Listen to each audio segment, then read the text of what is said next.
So in this video, we're going to now start getting into the text elements, okay? So these are things like headings. Now with headings, there's different levels of headings. There's H1 through H6. Your main heading for a given page should be an H1. You should only ever have one H1 on a given page, and the rest of the heading elements can provide the other levels of headings. And what you want to do here is you want to create a hierarchy using these headings, okay? Not every heading on a page will have or should have the same level of meaning or importance in a document. So over on MDN here, we're in the HTML reference section. We're going to go down here to HTML elements. We'll expand this and we'll scroll down through this list, and we're looking for the H1 element, okay? Now, again, as I said, there's H1 through H6. This list here doesn't list out each one separately. Instead, if you click into the H1 element and we get on that page, you can see here where it talks about the H1 through H6 elements. Okay, so again, H1 through H6 is what we have here, H1 being the highest level and H6 being the lowest. Now, another good thing to note here, and we'll see this more when we get into CSS, but by default, all heading elements create block level elements. Okay, so that what that means is when you have an H1 in your document, any other elements that you write after that are going to be broken out in your page on the next line. Okay, you can't put block level elements side by side like that, so they'll be basically stacked essentially. So if you have H1 and you put a paragraph element after that, that paragraph is going to be on the next line. So let's put this into practice, and let's pop over to VS Code and put some headings on our page. All right, so back in VS Code here, I'm going to go up here and let's get rid of this just kind of placeholder content that we put inside of our body here.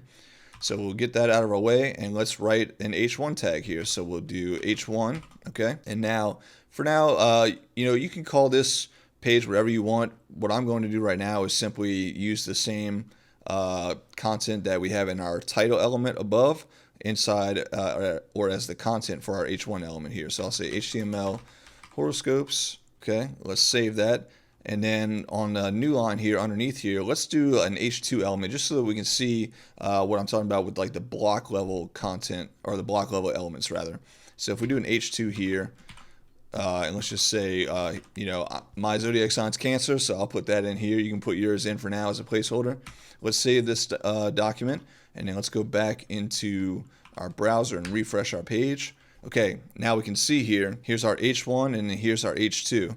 Now in our markup, we wrote them on separate lines here, but if I was to try to bump this H2 on the same line in our document as the H1, if we go back to our browser and we refresh, nothing changes.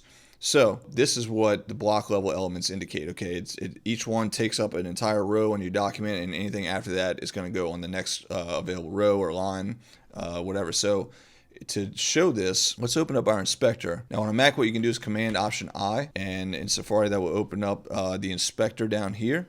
And let me increase this font down here for you. I'll close this other section off for now. So now you can see when we hover over the H1, if you look in the actual window here for the browser, you can see that blue area that goes all the way across, that's the content area for this H1 element. Okay, now the orange on top and bottom, that is what's known as margin. That's default margin that is given to H1 elements. If we look at the H2, it has one as well. So a lot of elements have default margins on them in HTML. Now you can change all that with CSS, but we're not there yet.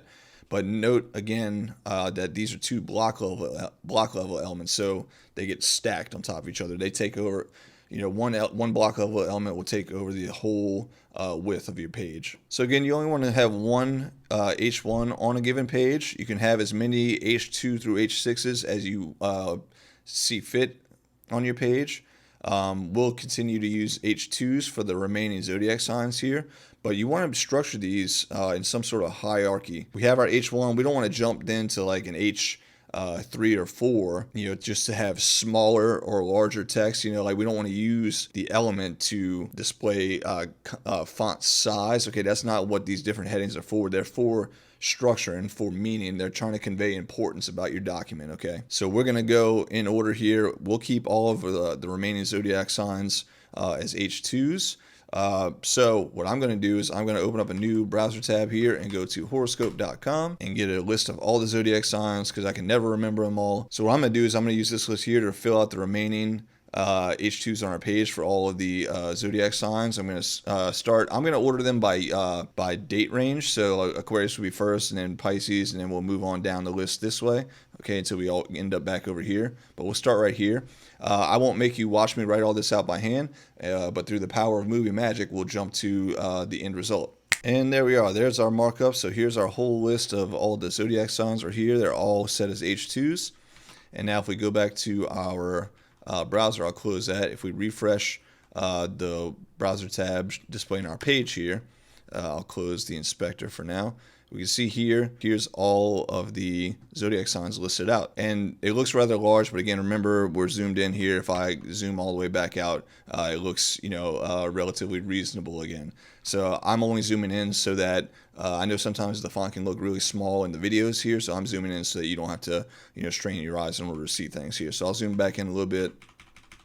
Okay. All right, so we've got some headings on the page. Now, what we'd like to do is either put something under each heading for each zodiac sign about, maybe we can write about the sign itself. Maybe we could write a snippet of the horoscope for whatever time frame we're doing this for. Maybe it's for the month, maybe it's for the day, the week, who knows. We're not going to worry about that right now. But we need to get some sort of additional information under each one here, okay? And what we can do for now, until we figure that out, is we can put some placeholder text using the built-in lorem ipsum generator in VS Code here. So what we're going to do is underneath each one of these, we're going to look at a new element next, which will be the paragraph element, okay? So underneath this H2 for Aquarius, I'm going to enter a P tag, okay? P is the paragraph element, okay? And then I'll hit enter here to break those apart. And what you can do in VS Code here, if you need some placeholder text at any time, what you can do is you can type lorem, and then if you hit tab, you can see that you'll get some lorem ipsum text generated. If we save this and we go back to our browser page and reload, now we can see here's our placeholder text being displayed. And if we were to inspect and hover over this, we can see here's our paragraph element, okay? Now again, it is a block level element, so it will take up the whole width of the page, and anything after it will be on a line of its own. All right, so what I'm going to do here is for each of these elements here, I'm just going to copy this P tag here, and for each zodiac sign for now, we'll just use our placeholder, and I'll just paste that in after each one. Okay, so we've got our paragraph tags of placeholder text under each zodiac sign. I've saved that document. If we go back and refresh, again, I'll close the inspector here. Now we can see our page kind of starting to come together here, okay? Now we've got our main heading, right? And then we've got these subheadings for each zodiac sign, and then some placeholder text for each one. This will be just placeholder text. We'll replace this later with something, maybe some, like I said earlier, a description about each zodiac sign, or a fragment, or like a small sample of a horoscope for the month for each of these signs. We'll figure that out in a little bit. And maybe what we'll do is, to keep things simple, we'll leave the placeholder text and add a link at the end that says something like full horoscope, and we'll link that out to horoscope.com for each given zodiac sign, so you can go over there and read the full horoscope for, say, a month. All right, so you'll note that headings, have some bold or heavy font weight by default, okay?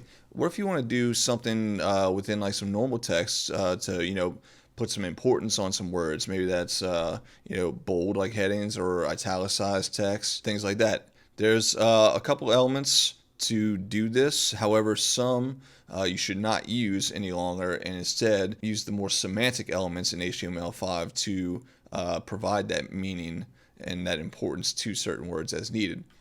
So one example is the bold element here, or the B element, okay? So you can read about this here, but it was formerly known as the boldface element, and most browsers still draw text in boldface. However, you should not use the B element for styling text or granting importance. So if you want to style the text, you should use the CSS font weight property. Otherwise, if you wish to indicate special importance about the element, you want to use, as noted here, the strong element. So if we click on strong, we can see some information for that. So the strong HTML element indicates that its contents have strong importance, seriousness, or urgency, okay? So if you have In our example, if we go back to our VS Code document here, the lorem ipsum opening, the first two words here, if we for whatever reason needed to stress that, what we would do, or like, you know, point out that, hey, this is important, we should use the strong tag here. Let's go ahead and cut this closing tag out of it here and move it to the end of this, of the end of ipsum here.